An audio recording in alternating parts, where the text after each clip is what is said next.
മകൾ കേരള സിലബസിൽ ഫസ്റ്റ് സ്റ്റാൻഡേർഡിലാണ് പഠിക്കുന്നത്.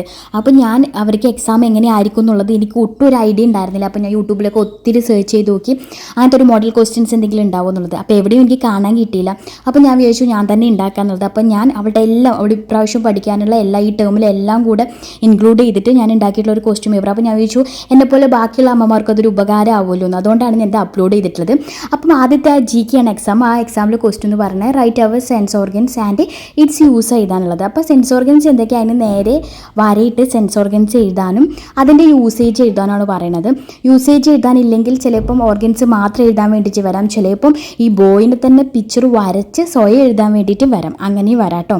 അപ്പോൾ നിങ്ങൾ അങ്ങനെയും കൂടെ കുട്ടികളെ ട്രെയിൻ ചെയ്യാൻ വേണ്ടിയിട്ട് ശ്രദ്ധിക്കണം. സ്വന്തമായിട്ട് വരച്ച് തന്നെ ചിലപ്പോൾ എഴുതേണ്ടി വരും കേട്ടോ. അവരങ്ങനെ ചെയ്യിക്കുന്നുണ്ട്. മിഡ് ടേം എക്സാമിലൊക്കെ കണ്ടിട്ടുണ്ടായിരുന്നു ട്രീയുടെയും കിളിയുടെയൊക്കെ വരയ്ക്കാനുള്ളത്. അതേപോലെ തന്നെ അതിൽ തന്നെ ആ ഒരു യൂണിറ്റിൽ തന്നെ പഠിക്കാനുള്ളത് തന്നെയാണ് അതിൻ്റെ യൂസസ് എന്ന് പറയുന്നത്. അപ്പോൾ കംപ്ലീറ്റ് ദ സെൻറ്റൻസ് നമ്മൾ താഴെക്കുറിച്ച് സെൻറ്റൻസ് കൊടുത്തിട്ടുണ്ട്. We dash with our eyes, we see with our eyes, we hear with our ear. അപ്പം അവിടെ ഇയർ എന്ന് എഴുതണം. അതേപോലെ തന്നെ dash dash with our nose എന്ന് കൊടുത്തിട്ടുണ്ട്. അപ്പം we smell with our nose അങ്ങനെ എഴുതാൻ വേണ്ടിയിട്ട്. അതേപോലെ തന്നെ അത് മൊത്തമായിട്ട് എഴുതാനും write sense organs and uses. ചെറിയ കുഞ്ഞുങ്ങളാണ്, പക്ഷേ അവർ സ്കൂളിലൊക്കെ എഴുതിക്കുന്നുണ്ട്. അപ്പം നമ്മളെന്തായാലും ഒരു പടി മുകളിലായിട്ട് അവരെ പഠിപ്പിച്ചാൽ അവർ മൊത്തമായിട്ട് പഠിച്ചാൽ മാത്രമേ ഇങ്ങനെ ഫില്ലിങ് ദ ബ്ലാങ്ക്സ് ആയിട്ട് വന്നാലും അവർക്ക് എഴുതാൻ പറ്റുള്ളൂ കേട്ടോ. പിന്നെ write any 3 activities you do with your hands എന്ന് പറഞ്ഞിട്ട് അങ്ങനെ ഒരു ക്വസ്റ്റ്യൻസ് ഒന്നും അവർ സ്കൂളിലില്ല. എക്സ്ട്രാ ഞാൻ എഴുതിയിട്ടുള്ളതിന് എങ്ങനെയാണ് അവർക്ക് ക്വസ്റ്റ്യൻ വരാമെന്ന് അറിയാത്തതുകൊണ്ട് അപ്പം നമ്മൾ എന്താണ് കൈകൊണ്ട് ചെയ്യുന്ന കാര്യങ്ങൾ, റൈറ്റിംഗ് അങ്ങനെയുള്ള കാര്യങ്ങൾ ആൻസർ ചെയ്താൽ അവരെ പരിശീലിപ്പിക്കുക. അതേപോലെ which activities do you with your hands അതിനെ ടിക്ക് ചെയ്യാനാണ് പറഞ്ഞില്ല. റൈറ്റിംഗ്, സ്പീക്കിംഗ് അങ്ങനെ. അപ്പം അതിലേ നമ്മൾ ഹാൻഡ് കൊണ്ട് ചെയ്യുന്നത് അതിനെ ടിക്ക് ചെയ്യാൻ വേണ്ടിയിട്ട്. അങ്ങനെ നമ്മൾ കുറേ കാര്യങ്ങൾ ചോദിക്കുക. ലെഗ്സ് വെച്ചിട്ടുള്ളത് അങ്ങനെ നമുക്ക് തന്നെ ക്വസ്റ്റ്യൻസ് ഇത് ചെയ്യിക്കുമ്പോൾ ഒരിടത്ത് എക്സ്ട്രാ നമുക്ക് ചോദിക്കാം കേട്ടോ. അപ്പോൾ അവർക്ക് കുറച്ചും കൂടി അത് മനസ്സിലാക്കും. അതേപോലെ തന്നെ അവരോട് നമ്മൾ ചോദിക്കാൻ പോകുന്ന വേറൊരു ചോദ്യം എന്ന് പറഞ്ഞാൽ how many sense organs do you have ആണ്. നമ്മൾക്ക് എത്ര സെൻസ് ഓർഗൻസ് ഉണ്ട് എന്നുള്ളത് അത് അവർ പഠിക്കുന്നുണ്ട് കേട്ടോ. അതേപോലെ തന്നെ പിന്നെ നമ്മളവരോട് ചോദിക്കാവുന്ന ക്വസ്റ്റ്യൻസ് എന്ന് പറഞ്ഞാൽ write the numbers of each body parts of have in the circle given below. അത് നമ്മൾ നോസ് കൊടുത്തിട്ടുണ്ട് അവിടെ 1, അതേപോലെ ഹാൻഡ്സ് ആകുമ്പോൾ 2, ലെഗ്സ് ആകുമ്പോൾ 2, അതുപോലെ ഫിംഗേഴ്സ് ആകുമ്പോൾ നമ്മൾ 10 അങ്ങനെ കൊടുക്കാൻ വേണ്ടിയിട്ട്. ഇതൊന്നും നമ്മൾക്ക് പഠിക്കാൻ അങ്ങനെ വിശാലമായിട്ട് അവരുടെ ബുക്കിൽ ഞാൻ കണ്ടിട്ടില്ല. അവർക്ക് ടെക്സ്റ്റ് ബുക്കിലില്ല. അവർക്ക് അങ്ങനെ ഒരു ബുക്ക് ടെക്സ്റ്റ് ബുക്കിലില്ല. സ്റ്റേറ്റ് സിലബസിൽ ടീച്ചേഴ്സ് നോട്ട്സ് കൊടുക്കുന്നതാണ്.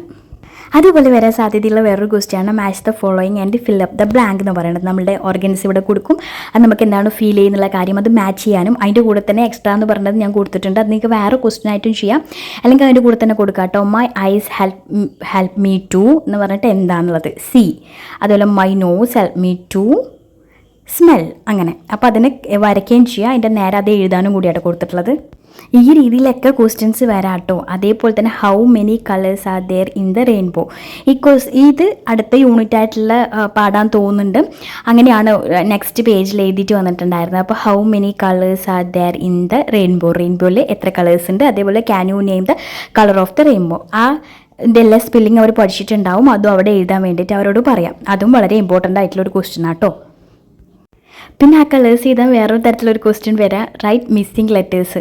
വയലറ്റ്, ഗ്രീൻ, റെഡ് അതിൻ്റെ ഇടയിലൊക്കെ മിസ്സായിട്ട് അതിൻ്റെ ലെറ്റേഴ്സ് വരും. അത് എഴുതാൻ വേണ്ടി പറയാം. പിന്നെ what is your favourite colour in rainbow നമുക്ക് ചോദിക്കാം. അതുപോലെ വാട്ട് ഈസ് വൈൽഡ് ആനിമൽ. പിന്നെ അടുത്ത പാടാണ് വൈൽഡ് ആനിമലിൻ്റെ.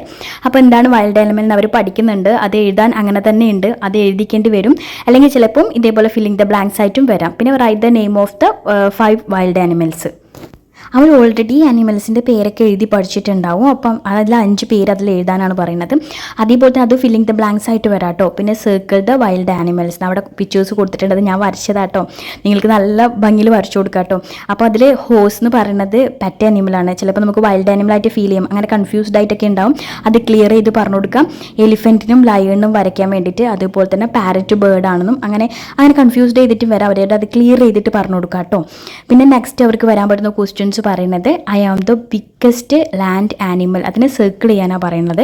ഇതുപോലെ പിക്ചർ തന്നിട്ടുണ്ടാവാം. ചിലപ്പോൾ അതുപോലെ ഏതാണ് ബിഗ്ഗസ്റ്റ് ലാൻഡ് ആനിമൽ എന്ന് എഴുതാനുള്ളതും വരാം. അതേപോലെ തന്നെ അവിടെ കൊടുത്തിട്ടുള്ളത് അത് I am the cold me ship of the desert. അപ്പോൾ അതിൽ നമ്മൾ കെമലാണ്. അപ്പോൾ ഇതുപോലത്തെ ഒത്തിരി ക്വസ്റ്റ്യൻസ് അവരുടെ നോട്ടിൽ തന്നെ എഴുതി കൊടുത്തിട്ടുണ്ട് കേട്ടോ. അപ്പോൾ അതൊക്കെ നമ്മൾ അതുപോലെ നമുക്ക് അവർക്ക് അറിയാത്ത കുറേ ക്വസ്റ്റ്യൻസും ഉണ്ടാവും. അത് നമ്മൾക്ക് മനസ്സിലാക്കിയ രീതിയിൽ അവർക്ക് പറഞ്ഞു കൊടുത്തു കഴിഞ്ഞാൽ അവർക്ക് കുറച്ചും കൂടി എക്സ്ട്രാ അവർ പഠിക്കും കേട്ടോ. ഹു ആം ഐ എന്ന് പറഞ്ഞിട്ടുള്ള ക്വസ്റ്റ്യൻസ് ഒത്തിരി അവർക്ക് എഴുതി കൊടുത്തിട്ടുണ്ട്. കൊടുത്തിട്ടുണ്ട്. I have a long trunk, ഇത് അവരുടെ ബുക്കിൽ ഉണ്ടായിരുന്നില്ല, ഞാനായിട്ട് എഴുതിയതാണ്. എലിഫന്റ് എന്നുള്ള answer, I am the king of the jungle. അങ്ങനെ ഒത്തിരി കാര്യങ്ങൾ, അങ്ങനെയുള്ളൊരു ക്വസ്റ്റ്യൻസ് അവർക്ക് നമ്മൾ പ്രിപ്പയർ ചെയ്ത് കൊടുക്കാം. അതേപോലെ who is elephant, who is lion എന്നൊക്കെ, ഇത് lion is A wild animal, the biggest land animal, അങ്ങനെ അവർക്ക് അറിയുന്ന കാര്യങ്ങൾ അവിടെ എഴുതാൻ വേണ്ടിയിട്ട് അങ്ങനെയൊക്കെ എഴുതിക്കുന്നുണ്ട് കേട്ടോ. പിന്നെ നെക്സ്റ്റ് മോള് നോട്ടിൽ എഴുതിയിട്ടുണ്ടായിരുന്ന കാര്യം ട്രീയും ട്രീൻ്റെ പാർട്സാണ്. അതുകൊണ്ട് ഞാൻ അവിടെ എഴുതിയിട്ടുള്ളത് draw the trees and write the parts of the trees. എന്തായാലും ട്രീ വരയ്ക്കേണ്ടി വരും, അവരെ കൊണ്ട് എല്ലാം വരപ്പിക്കുന്നുണ്ടായിരുന്നു. അപ്പോൾ അത് വരച്ച് അതിൻ്റെ നേരെ എഴുതാൻ വേണ്ടിയിട്ടും കൂടെ കുട്ടികൾ പ്രാക്ടീസ് ചെയ്യിക്കണം. പിന്നെ which part of the plan remaining under the grand, എന്താണ് ഭൂമിയുടെ അടിയിലേക്കുള്ള റൂട്ട് എന്ന് പറയേണ്ടി വരും. How do most leaves look, എന്താണ് റെഡ് കളറാണോ ഗ്രീൻ കളറിലല്ലേ ഹൗ ഡു, അപ്പം എത്രയാണ് ഏത് കളറിലാണെന്നുള്ളത് അപ്പോൾ ഗ്രീൻ എഴുതാൻ വേണ്ടിയിട്ടും കൂടെ, ഇതൊക്കെ ഞാൻ എക്സ്ട്രാ കൊടുത്തിട്ടുള്ള ക്വസ്റ്റ്യൻസ് ആട്ടോ. അപ്പം നെക്സ്റ്റ് പറയുന്നത് ഇനി right the day of the week എന്നുള്ളതാണ് കേട്ടോ. നമുക്ക് പിന്നെ പഠിക്കാനുള്ളതെന്ന് വെച്ചാൽ അവരുടെ ഡേ ഓഫ് ദ വീക്കാണ്.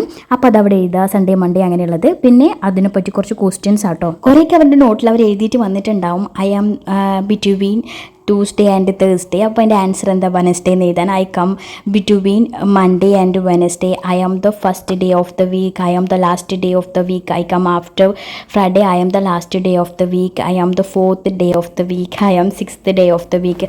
അങ്ങനെ നമുക്ക് അങ്ങോട്ടും ഇങ്ങോട്ടും തിരിച്ച് അവർക്ക് എല്ലാ രീതിയിലും ക്വസ്റ്റ്യൻസ് കൊടുക്കുകയാണെങ്കിൽ ഇത്രയാണ് GK നോട്ടിൽ ഞങ്ങളുടെ മോളത് കണ്ടിട്ടുണ്ടായിരുന്നത്. അപ്പോൾ നിങ്ങൾക്ക് ആയിരിക്കും ഇത് യൂസ്ഫുൾ ആവുമെന്ന് വിചാരിക്കുന്നു. അവർ ഈ ടേമിൽ പഠിക്കുന്നതിൻ്റെ ഓൾമോസ്റ്റ് ഞാൻ കവർ ചെയ്തിട്ടുണ്ട്. ഇതിൽ കൂടുതൽ നിങ്ങൾക്ക് പറ്റുമെങ്കിൽ ട്രൈ ചെയ്തവർക്ക് ക്വസ്റ്റ്യൻസ് ഉണ്ടാക്കി കൊടുക്കുക. തീർച്ചയായിട്ടും അവർക്ക് 85% മേലെ മാർക്ക് മേടിക്കാൻ പറ്റും. അപ്പോൾ നിങ്ങൾക്ക് തീർച്ചയായിട്ടും ഈ വീഡിയോ ഇഷ്ടമായിട്ടുണ്ടെങ്കിൽ ലൈക്ക് ചെയ്യാനും, അതേപോലെ നിങ്ങൾക്ക് എന്തായാലും ഇത് ഇൻഫോർമേറ്റീവ് ആയിട്ടുണ്ടാവും, സബ്സ്ക്രൈബ് ചെയ്ത് വയ്ക്കാനും മറക്കല്ലേ.